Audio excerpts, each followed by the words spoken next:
오늘 우리의 믿음과 삶에 대한 깊은 성찰의 여정을 함께 떠나보려 합니다. 이 시간이 여러분의 마음에 깊은 울림을 주고 하나님의 은혜를 나누는 통로가 되기를 소망합니다. 만약 오늘 말씀이 여러분의 마음에 와닿는다면 이 영상을 소중한 이들과 공유하며 은혜를 나누어 주십시오. 채널을 구독하시면 저희와 함께 이 깊은 묵상의 여정을 계속 이어가실 수 있습니다. 여러분의 그 손길 위에 하나님의 크신 축복이 함께하기를 기도합니다. 오늘 우리가 함께 나눌 이야기는 구약 성경 이사야서 8방의 말씀을 바탕으로 합니다. 이 말씀은 정의라는 단어에 대한 우리의 생각을 완전히 뒤바꿀 만큼 강력하고 어쩌면 조금은 불편하게 느껴질 수도 있는 메시지를 담고 있습니다. 하지만 이 말씀을 통해 우리는 하나님께서 진정으로 원하시는 신앙의 모습이 무엇인지 깨닫게 될 것입니다. 함께 이사야서 8장 1절부터 14절까지의 말씀을 들어보겠습니다. 목소리를 아끼지 말고 힘껏 외쳐라. 내 목소리를 나팔 소리처럼 높여라. 내 백성에게 그들의 허물을 알리고 야곱의 집에 그들의 죄를 알려라. 그들은 날마다 나를 찾고 내 길을 알기를 갈망하는 것처럼 보인다. 마치 정의를 행하고 자기 하나님의 명령을 저버리지 않는 민족처럼 그들은 나에게 올바른 판결을 구하며 하나님께 가까이 나아가기를 갈망한다. 그들은 말한다. 우리가 금식하는데 어찌하여 주께서는 보지 않으십니까? 우리가 스스로를 낮추는데 어찌하여 알아주지 않으십니까? 보아라. 너희는 금식하는 날에도 자신의 쾌락을 추구하며 너희 일꾼들을 혹사시키는구나. 너희의 금식은 다툼과 싸움으로 끝나고 악한 주먹으로 서로를 치는 것으로 끝난다. 오늘 너희가 하는 것과 같은 금식으로는 너희의 목소리가 하늘에 닿게 할 수 없다. 이것이 내가 택한 금식이냐? 단지 사람이 하루 동안 자신을 낮추는 것이 전부냐? 머리를 갈대처럼 숙이고 굵은 베옷과 재를 깔고 눕는 것이 전부냐? 너희는 이것을 금식이라 부르며 주님께서 받으실 만한 날이라고 하느냐? 내가 택한 금식은 이것이 아니냐? 불의의 사슬을 풀어주고 멍에의 줄을 끌어주며 억압받는 자를 자유롭게 하고 모든 멍에를 꺾어버리는 것이 아니냐? 굶주린 자에게 내 음식을 나누어 주고 집 없는 가난한 자를 내 집에 맞아들이는 것이 아니냐? 헐벗은 자를 보면 입혀주고 내 혈육을 피하여 숨지 않는 것이 아니냐? 그리하면 내 빛이 새벽처럼 터져나올 것이며 내 치유가 속히 나타날 것이다. 내 의가 내 앞을 행하고 주님의 영광이 내 뒤를 지켜줄 것이다. 그때 내가 부르면 주께서 응답하실 것이요 내가 도움을 청하면 내가 여기 있다고 말씀하실 것이다. 만일 내가 너희 가운데서 억압의 멍에와 손가락질과 악의적인 말을 없애고 굶주린 자를 위해 너 자신을 헌신하며 억압받는 자의 필요를 채워준다면 내 빛이 어둠 속에서 떠오를 것이며 내 밤이 대낮처럼 될 것이다. 주께서 너를 항상 인도하시고 메마른 땅에서도 내 필요를 채우시며 내 뼈를 강하게 하실 것이다. 너는 물된 동상 같겠고 물이 끊이지 않는 샘 같을 것이다. 내 백성이 오래된 폐허를 다시 세우고 대대로 내려온 기초를 다시 쌓을 것이다. 너는 무너진 성벽을 수리하는 자, 사람이 살 수 있도록 길을 고치는 자라 불릴 것이다.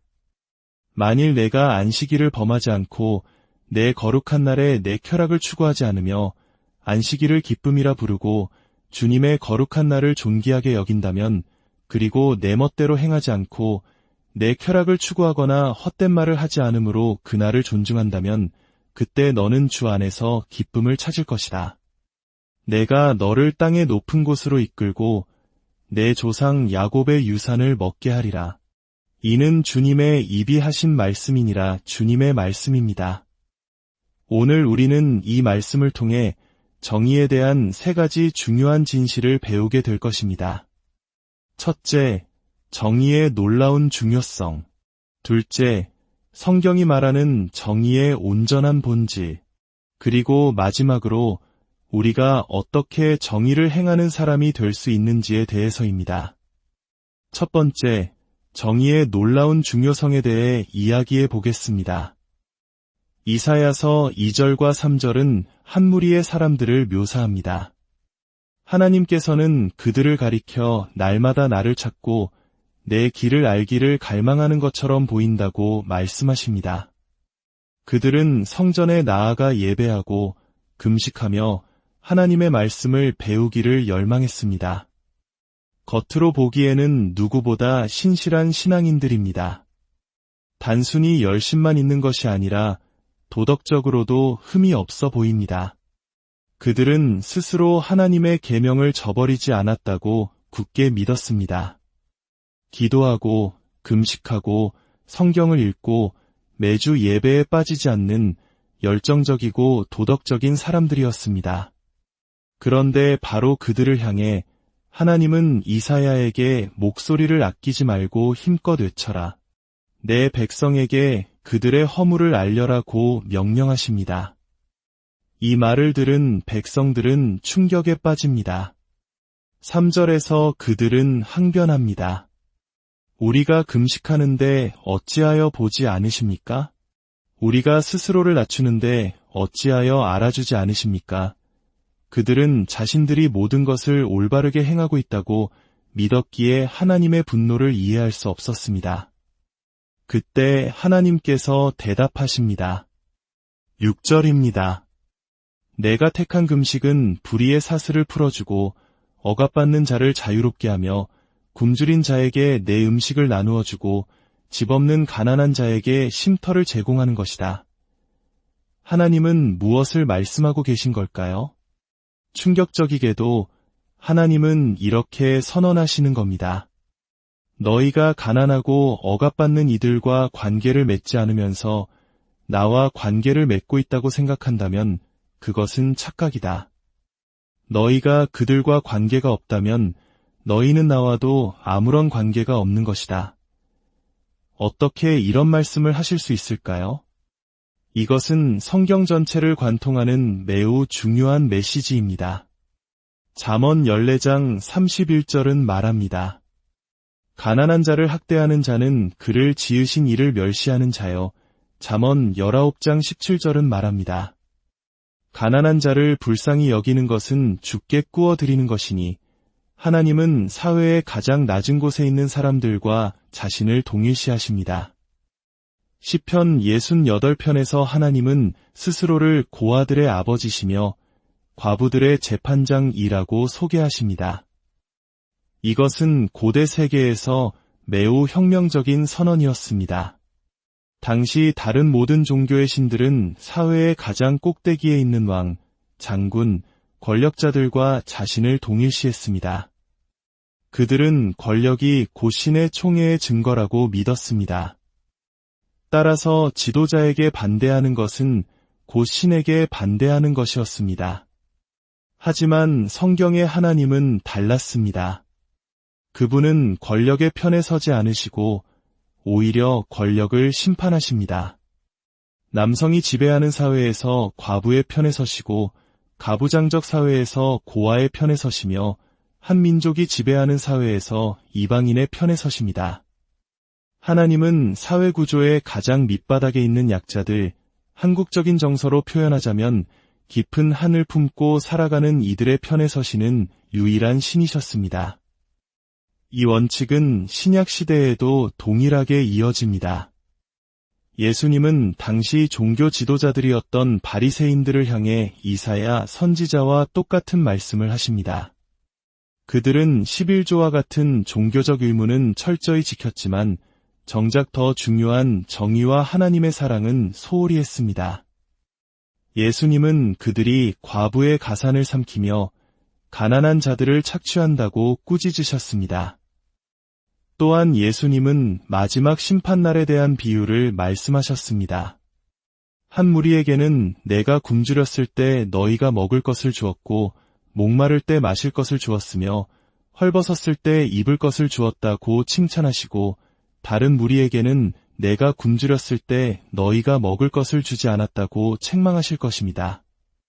양쪽 무리가 모두 주님, 우리가 언제 주님을 그렇게 대했습니까? 라고 물을 때 예수님은 이렇게 대답하실 것입니다. 너희가 여기 내 형제 중에 지극히 작은 자 하나에게 한 것이 곧 내게 한 것이니라. 예수님 역시 사회의 가장 낮은 자들과 자신을 동일시하신 것입니다. 이것이 바로 정의의 놀라운 중요성입니다. 만약 우리가 기독교 신앙의 핵심을 놓치고 있었다면 바로 이 부분일 것입니다.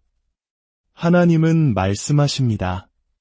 가난하고 억압받는 이들과 관계가 없다면 너와 나의 관계도 없다. 두 번째로, 그렇다면 성경이 말하는 정의란 구체적으로 무엇일까요? 그 온전한 본질에 대해 살펴보겠습니다.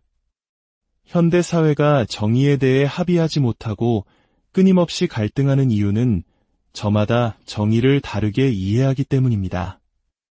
하지만 성경이 말하는 정의는 이 모든 측면을 아우르는 훨씬 더 온전하고 풍성한 개념입니다. 오늘 본문에서도 최소한 3가지 핵심을 발견할 수 있습니다. 첫째, 정의는 평등한 대우입니다. 레위기 24장 22절은 너희는 타국인에게든지 본토인에게든지 같은 법을 적용할지니라고 말합니다. 이것은 당시로서는 상상할 수 없는 혁명적인 법이었습니다. 다른 문화, 다른 인종, 심지어 다른 종교를 가진 사람이라 할지라도 똑같은 법으로 대하라는 것입니다. 오늘 본문 7절에서도 하나님은 굶주린 자, 집 없는 나그네를 도우라고 말씀하시면서 그들을 내 혈육이라고 부르십니다. 부족과 혈연이 전부였던 사회에서 모든 인간이 하나님의 형상으로 지음받은 동등한 혈육이라는 선언은 정의의 기초가 모든 인간에 대한 평등한 존중에 있음을 보여줍니다. 둘째, 정의는 사회적 약자를 향한 특별한 관심입니다. 성경은 모든 사람을 평등하게 대하라고 말하는 동시에 과부, 고아, 이방인, 가난한 자와 같은 사회적 약자들에게는 특별한 관심을 기울이라고 명령합니다. 잠언 31장 8절은 너는 말 못하는 자와 모든 고독한 자의 송사를 위하여 입을 열지니라고 말합니다. 이것은 단순히 동등한 대우를 넘어선 적극적인 옹호를 요구하는 것입니다. 힘이 없는 이들의 목소리가 되어주고 그들의 편에 서서 싸워주는 것, 그것이 성경이 말하는 정의입니다. 이것은 차선책이 아닌 신앙인의 의무입니다. 셋째, 정의는 나눔입니다. 7절과 10절은 정의를 행하는 것을 내 음식을 나누어 주는 것, 너 자신을 헌신하는 것으로 묘사합니다. 많은 사람들이 나눔을 자선으로 생각합니다. 즉, 내가 가진 것을 내 선택에 따라 베푸는 시혜적인 행위로 여깁니다.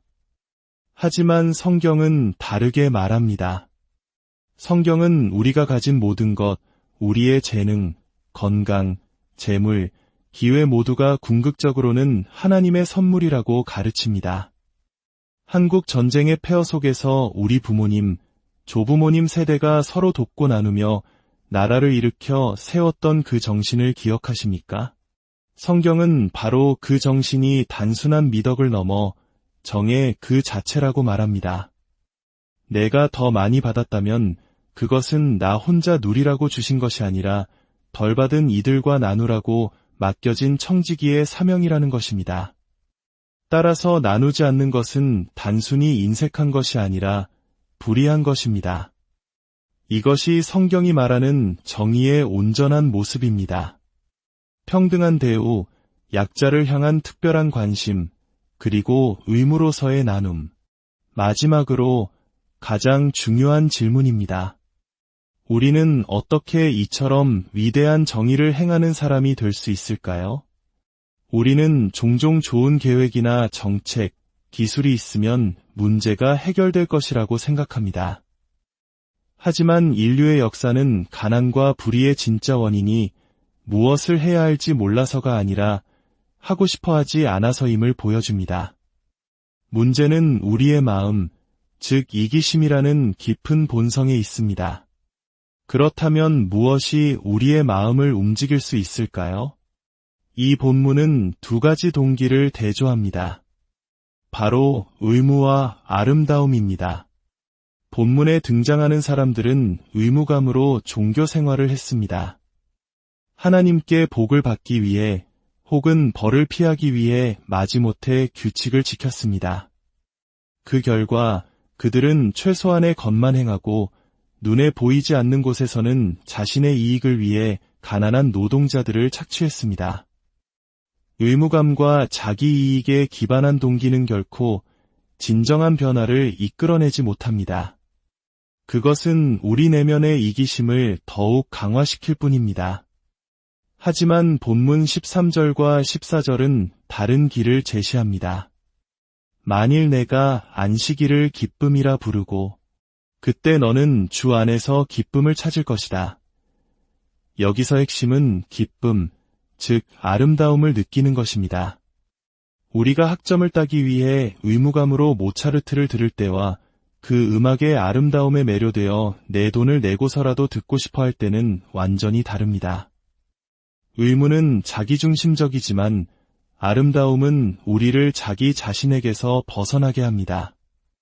진정한 정의는 해야만 하기 때문에 하는 것이 아니라 그것이 너무나 아름답기에 하고 싶어서 할 때 비로소 가능해집니다. 그렇다면 우리를 이기심에서 벗어나게 할 만큼 강력한 아름다움은 어디에 있을까요? 성경은 그 답을 십자가에서 찾습니다. 구약에서 하나님은 가난한 자들과 자신을 동일시하셨지만 신약에서 예수 그리스도를 통해 하나님은 문자 그대로 가난해지셨습니다. 동물의 먹이통인 말구유에서 태어나셨고 평생 집 없이 떠돌아다니셨으며 십자가 위에서 마지막 옷 한 벌까지 빼앗기시고 빌린 무덤에 묻히셨습니다. 그분은 단지 가난해지신 것이 아니라 억압받는 자가 되셨습니다. 인류 역사상 가장 불의한 재판을 통해 고문당하고 죽으셨습니다. 세상의 모든 불의와 고통을 친히 겪으심으로 고통받는 모든 이들과 함께 하셨습니다. 세상의 어떤 종교도 신이 불의를 직접 경험했다고 말하지 않습니다. 그러나 기독교의 하나님은 십자가를 통해 그렇게 하셨습니다. 이것이 바로 복음의 아름다움입니다. 마땅히 정의로운 대우를 받으셔야 했던 예수님께서 우리를 대신해 십자가에서 정죄를 받으심으로 마땅히 정죄받아야 할 우리가 그분을 믿을 때 유롭다 하심과 용서를 받게 되었습니다. 마땅히 왕이셔야 할 그분이 가난하고 억압받는 자가 되심으로 우리가 하나님 앞에서 부요한 자가 되게 하셨습니다. 이 놀라운 은혜의 아름다움을 깊이 깨달을 때 우리는 비로소 우리를 묶고 있던 이기심의 사슬에서 벗어날 수 있습니다. 다른 사람보다 우월하다는 교만은 십자가 앞에서 무너지고 채워지지 않던 공허함은 그분의 사랑으로 채워집니다. 그때 우리는 더 이상 의무감 때문이 아니라 우리에게 베푸신 그 아름다운 사랑에 대한 기쁨의 응답으로 정의를 행하게 됩니다. 사랑하는 여러분, 이것이 하나님께서 우리에게 원하시는 삶입니다. 의무가 아닌 아름다움에 이끌려 기쁨으로 이웃을 섬기고 정의를 실천하는 삶. 십자가의 그 놀라운 아름다움이 여러분의 마음을 가득 채워 세상을 향한 빛과 소금이 되는 축복된 삶을 살아가시기를 주님의 이름으로 간절히 기도합니다. 함께 기도하겠습니다. 사랑의 아버지 하나님, 오늘 말씀을 통해 저희의 마음속 깊은 곳에 있는 이기적인 본성을 보게 하시니 감사합니다. 의무감과 자기 이익만으로는 결코 이 약한 본성을 이길 수 없음을 고백합니다. 저희에게 세상 가장 위대한 아름다움이신 예수 그리스도의 십자가를 보여주시옵소서. 우리를 위해 가난해지시고 억압받으신 주님의 그 놀라운 사랑이 저희를 사로잡아 마침내 우리 자신에게서 벗어나 기쁨으로 정의를 행하는 사람들이 되게 하여 주시옵소서. 그리하여 우리의 삶을 통해 세상이 주님의 사랑과 정의를 보게 하옵소서. 우리 주 예수 그리스도의 이름으로 기도드립니다. 아멘.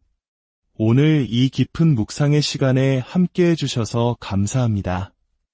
여러분의 삶의 자리에서 복음의 새로운 역사가 일어나기를, 그리고 이 땅에 하나님의 정의가 강물